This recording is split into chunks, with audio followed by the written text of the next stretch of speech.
চৰ্চা কৰিছিল হুছেইন বক্স পণ্ডিত চাহাব। হুছেইন বক্স পণ্ডিত চাহেব আছিল ডক্টৰ বাণীকান্ত কাকতি দেৱৰ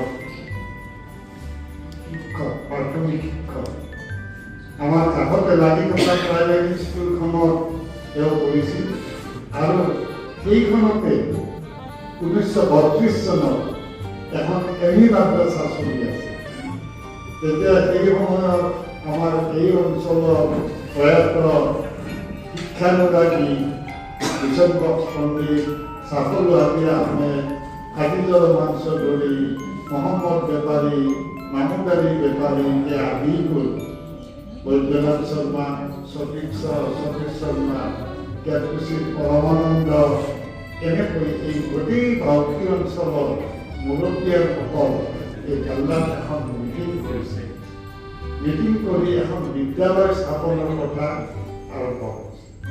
এই বিদ্যালয়খনৰ স্থান চুতীয়াপাৰাৰ যিখন আহত গছ আছে, এই আহত গছৰ তলত পতা সিদ্ধান্ত লৈছে মহেন্দ্ৰ মোহন চৌধুৰী। তাৰপিছত ছাফল হাবিব চাহেবে কৈছিল, কিয় তুমি তাত দিব লাগে, এইখন কাল্লা, গতিকে ইয়াতে হ'ব। তেতিয়া কৈছে ইয়াত তেওঁলোকৰ নিজা ঘৰ মাটি ইয়াতে বস্তি কৰাৰ কাৰণে এটা পিঠা কৰিছিল।